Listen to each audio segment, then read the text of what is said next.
Olá, meus amigos do terceiro ano, tudo bem com vocês? Professor Sidney, para mais uma aula. Quero cumprimentá-los, reiterar esse cumprimento.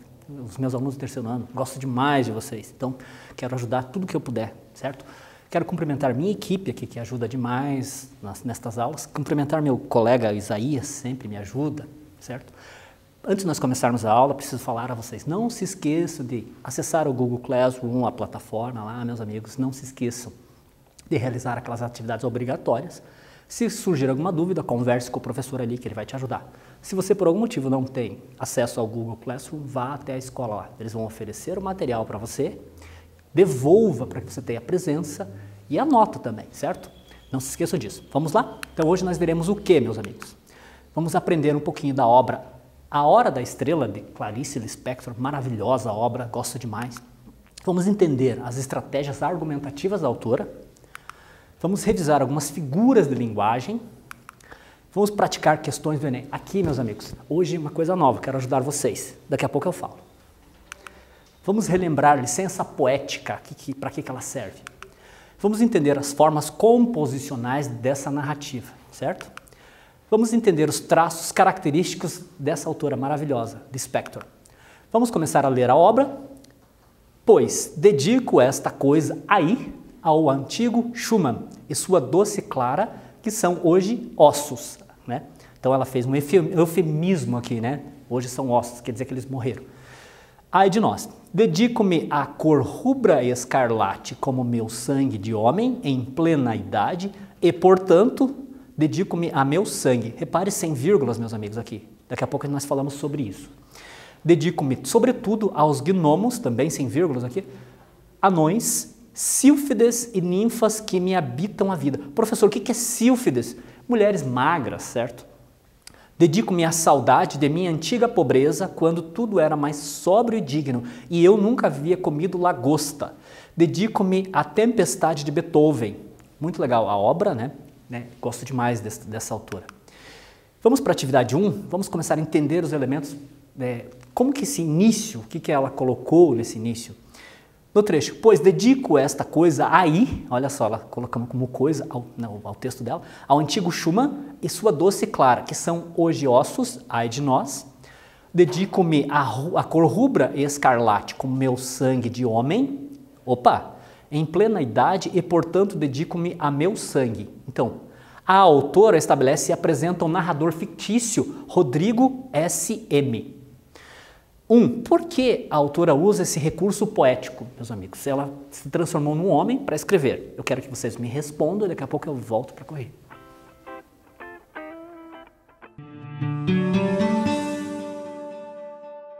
Vamos lá, meus amigos? Então, por que a autora usa esse recurso poético? Ela se configurou em forma de homem para poder escrever esta parte. Fez a dedicatória também. É possível entender que Clarice Lispector usa essa estratégia porque queria ser mais incisiva e menos sentimental na figura de um homem.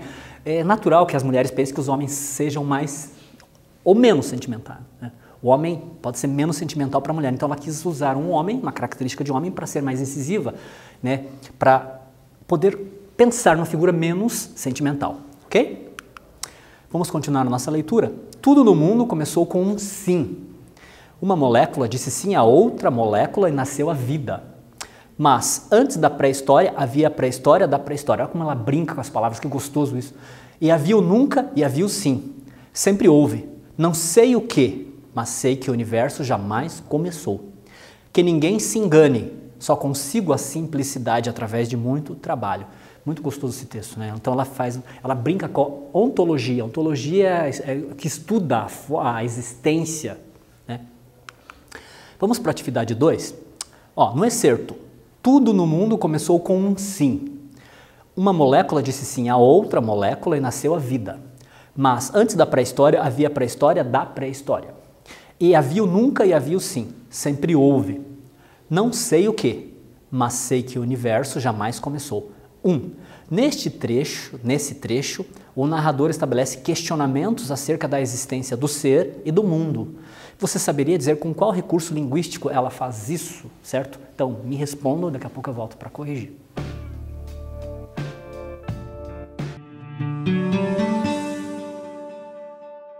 Vamos lá, meus queridos amigos? Então, ela usa nesse trecho, ela estabelece questionamentos, né, acerca da existência, do ser e do mundo, ontologia aqui, né? Você saberia dizer com qual recurso ela faz isso? Reparemos, meus amigos, ó, todo mundo começou com um sim. Dela, molécula diz sim a outra, mas eu quero voltar aqui, ó. Havia pré-história da pré-história, havia o nunca e havia o sim. Sempre houve, opa, ela está dizendo que houve alguma coisa. Não sei o que, mas sei que o universo jamais começou. Como ela diz que uma coisa que existe, houve, e depois ela diz que não. Isso a gente chama de paradoxo. Paradoxo é uma coisa absurda.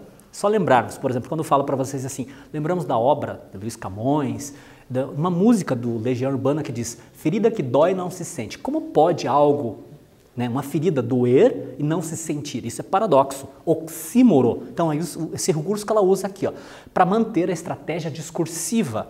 No início da obra, ela traz reflexões para quem está lendo, para ela mesma, mas para quem está lendo também. Ela quer trazer o leitor junto com ela para debater, para refletir sobre aquele tema, fazendo com que os leitores reflitam com ela, certo? Legal isso, muito bacana. Vamos para o primeiro quiz.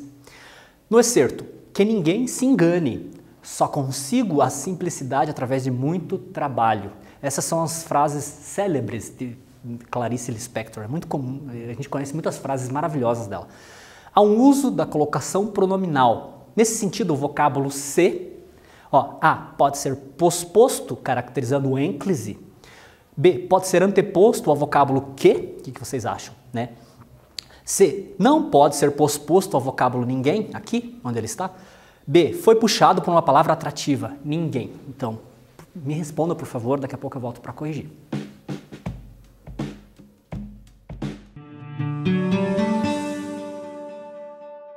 Vamos lá, meus amigos?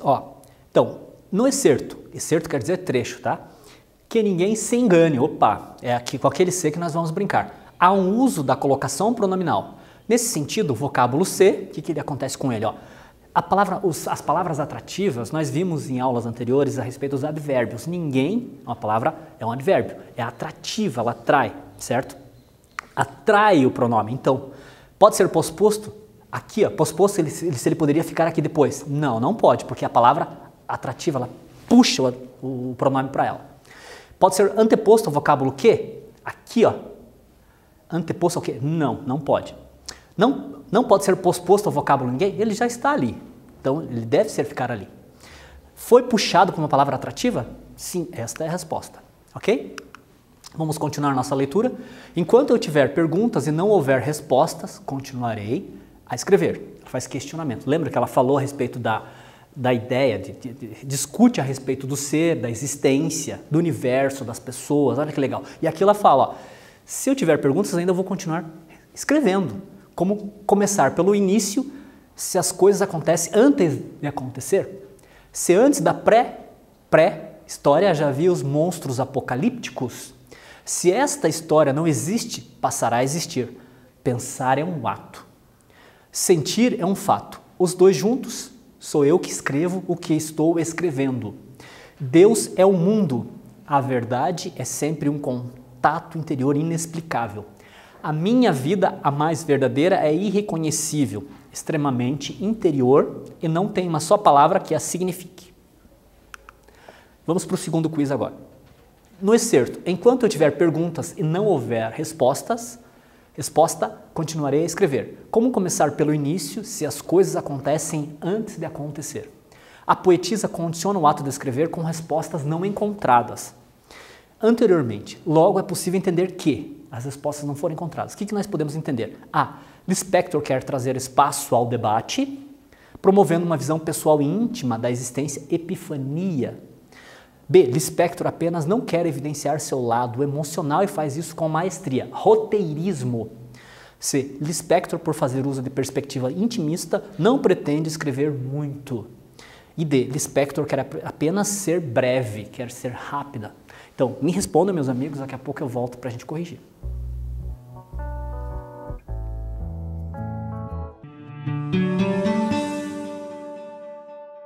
Vamos lá, meus queridos amigos. Então, vejamos.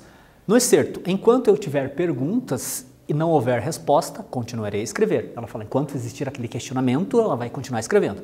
Como começar pelo início? se as coisas acontecem antes de acontecer. A poetisa condiciona o ato de escrever com respostas não encontradas anteriormente. Logo é possível entender que. O que nós podemos entender?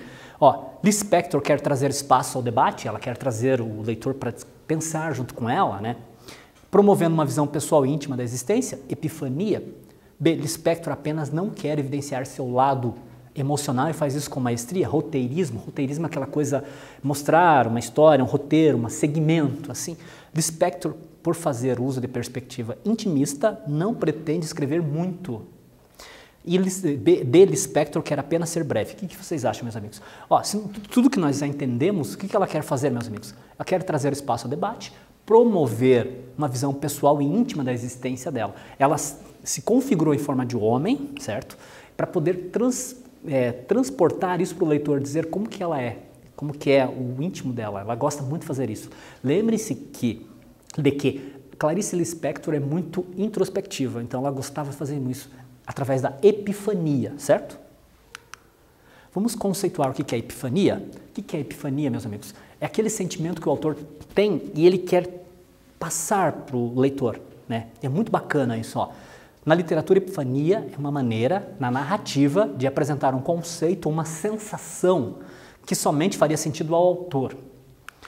Para o poeta, para ela, né, é produzir um texto que transmita um entendimento de ideias que este sente. Este quem? Ela, o poeta. Seu leitor compreender a epifania. Sumariamente, consiste em tornar inteligível, quer dizer, compreensível ao leitor aquilo que só o escritor compreende. Que legal isso, ela usava muito isso. Aliás, pode ser questão de prova para vocês, certo? Vamos para a atividade 3 agora. No excerto. Enquanto eu tiver perguntas e não houver resposta, continuarei a escrever. Como começar pelo início, se as coisas acontecem antes de acontecer? Se antes da pré-história já havia os monstros apocalípticos, se esta história não existe, passará a existir. Pensar é um ato.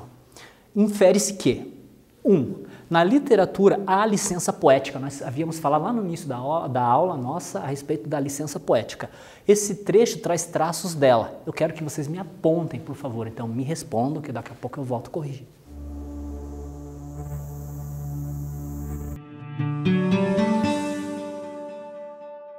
Vamos lá, meus queridos amigos? Então, na literatura, a licença poética, né, nesse trecho nós temos alguns traços delas. Quais são? Vamos ver. Eu trouxe para vocês aqui. Ela permite ao autor criar palavras com duplo prefixo aqui. Nós temos pré-história. Olha só, que legal. Ela quis dizer que antes da pré-história existia uma pré-história. Então ela colocou 2 prefixos. Isso daí é a licença poética. Deixa o autor, o poeta, trabalhar com esses elementos. Que legal. E bem como, meus amigos, olha só, nós podemos usar vírgulas nas orações, nós não precisamos usar vírgulas em orações. Lembra que eu comecei a pontuar alguns trechinhos ali, falei, faltam vírgulas aqui, faltam vírgulas ali. Então, a licença poética deixa o autor trabalhar com esses elementos. Que legal isso, não? Então vamos lá, continuar a nossa leitura. Meu coração se esvaziou de todo desejo e reduz-se ao próprio último ou primeiro pulsar. Olha de novo aqui o paradoxo. Como uma coisa pode ser última e primeira ao mesmo tempo? Paradoxo, uma coisa absurda, acontece de forma concomitante, instantânea, rápida, mas é absurda, não pode, então é paradoxo. A dor de dentes que perpassa esta história deu uma fisgada funda e plena boca nossa. Então eu canto alto, agudo, em uma melodia sincopada e estridente. Sincopada é uma coisa que dá pausas, que elimina alguns trechos, ou digamos assim, palavras, por exemplo, podem, se elas forem síncope, elas retiram alguns elementos da palavra. Na música é uma nota que passa no outro compasso, então é uma espécie de uma pausa ali, mais ou menos isso. É a minha própria dor, eu que carrego o mundo e a falta de felicidade. Felicidade? Nunca vi palavra mais doida, inventada pelas nordestinas que andam por aí aos montes, certo? Então vamos para a atividade 4, meus amigos. No excerto, então eu canto alto, agudo, uma melodia sincopada e estridente. É a minha própria dor, eu que carrego o mundo e a falta de felicidade. Felicidade? Quando ela diz eu que carrego o mundo, há uma partícula muito usada espontaneamente por todos nós, meus amigos, inclusive por ela. Inclusive ela usa muito, Lispector usa muito. mas pouco conhecida gramaticalmente pelas pessoas. A gente usa naturalmente assim, mas não entendemos. Então eu quero que vocês me respondam e daqui a pouco eu volto para a gente ver qual é, certo?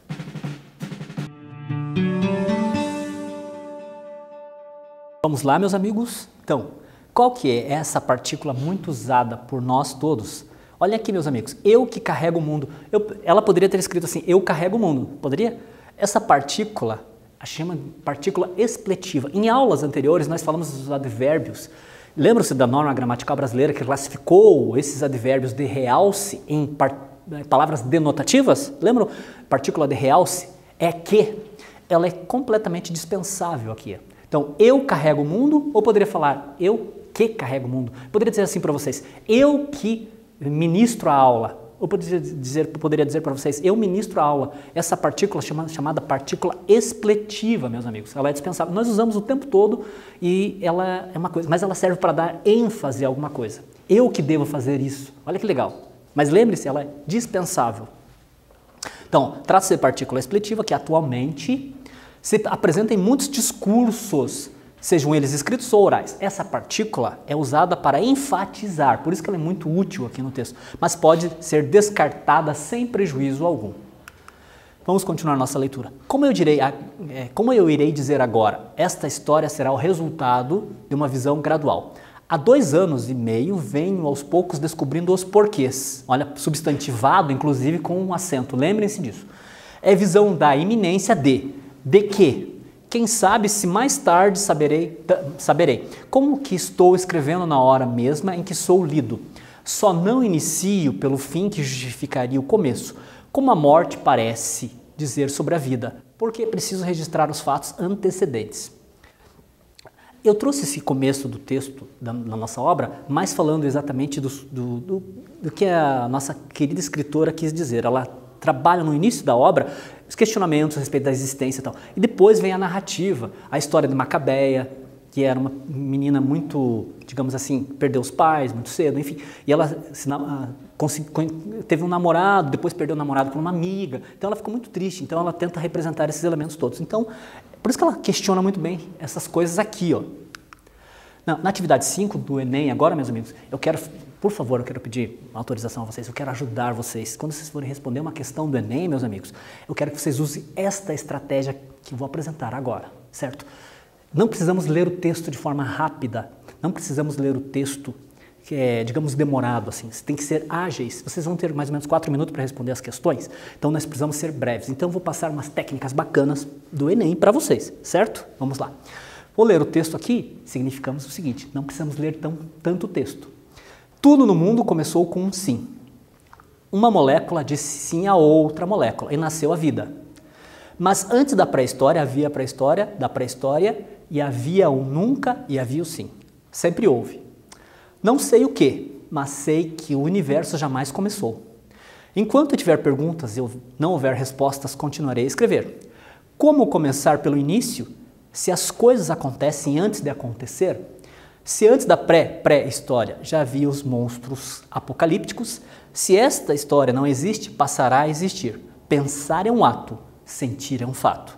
Os dois juntos sou eu que escrevo o que estou escrevendo. Certo, meus amigos? Por que eu trouxe esse trecho, pessoal? Esta questão é do Enem de 2013, é uma questão do Enem mesmo, tá? Então, eu quero que vocês, vamos ver as técnicas usadas para responder questões, certo? Vou continuar o texto aqui, ó. É visão da iminência de que? Quem sabe se mais tarde saberei? Como que estou escrevendo na hora mesma em que sou lido?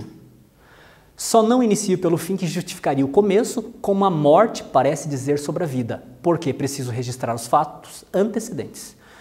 Aqui a pergunta, a enunciado, o Enem perguntou assim, lá no enunciado. A elaboração de uma voz narrativa peculiar acompanha a trajetória literária de Clarice Lispector, culminada, quer dizer, que encerrou-se, né, com a obra Hora da Estrela. Por que culminada? Porque foi o ano da morte dela, ano da morte da escritora. Nesse fragmento aqui, nota-se essa peculiaridade, porque o narrador, o que aconteceu com ele? O narrador fez o quê? A. Observa os acontecimentos que narra sob uma ótica distante, sendo indiferente aos fatos e às personagens. B. Relata a história sem ter tido a preocupação de investigar os motivos que levaram aos eventos que a compõem. C. Revela-se um sujeito que reflete sobre questões existenciais e sobre a construção do discurso? O que vocês acham? D. Admite a dificuldade de escrever uma história em razão da complexidade para escolher as palavras exatas? E. Propõe-se a discutir questões de natureza filosófica e metafísica incomuns na narrativa de ficção. Meus amigos, essa questão é legal para a gente poder responder. Eu quero que vocês entendam. Há uma estratégia muito bacana, eu quero passar essa estratégia para vocês. Somente os alunos do Aula Paraná vão ter. Vocês vão sair na frente dos outros alunos, eles vão responder as questões de forma natural, como todo mundo faz. Vocês vão responder as questões de forma completamente diferente. É assim, então me respondam daqui a pouco, daí eu vou passar a técnica para vocês. Show de bola?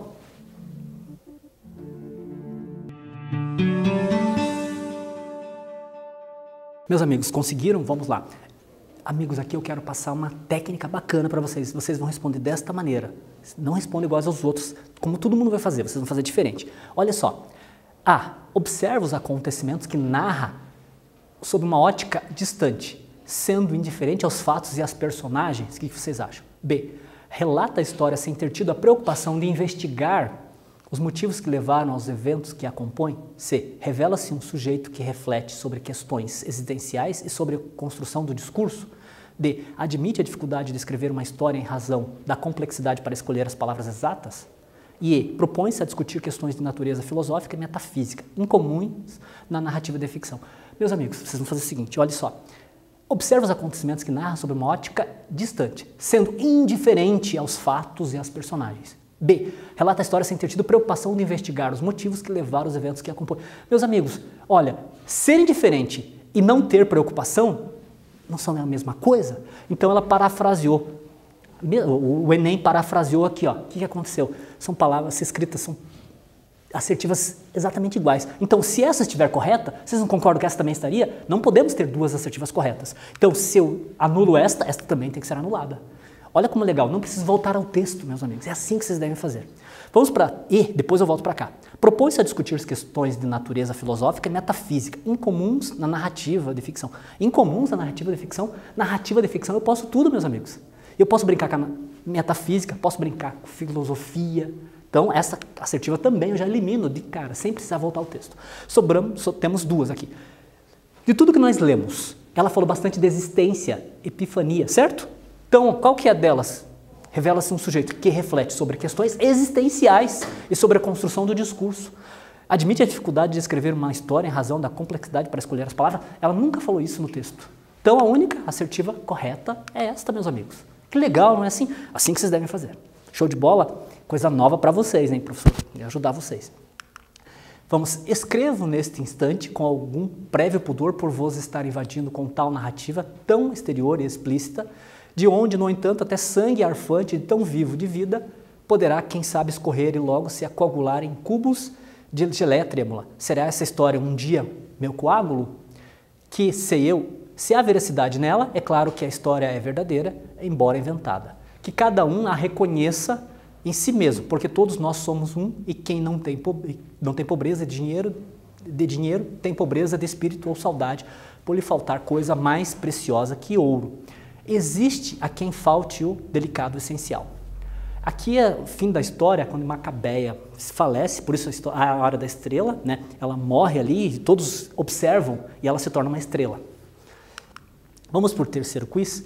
No excerto, uma pessoa grávida de futuro, se ela não era mais ela mesma, isso significa uma perda que valia por um ganho. Há figuras de linguagem com o fim de descrever o que passava Macabeia no final da obra. Então eu peço que vocês me respondam e daqui a pouco eu volto e leio as assertivas e corrijo, certo?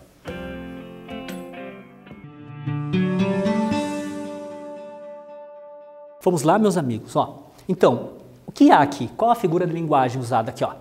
Pessoa grávida de futuro que quer dizer que tem uma esperança, né? Então, ó, não há uma metáfora, há uma sinestesia. Vocês também devem responder as questões do Enem assim, meu amigo. Observem os conceitos, já vão direto para eles.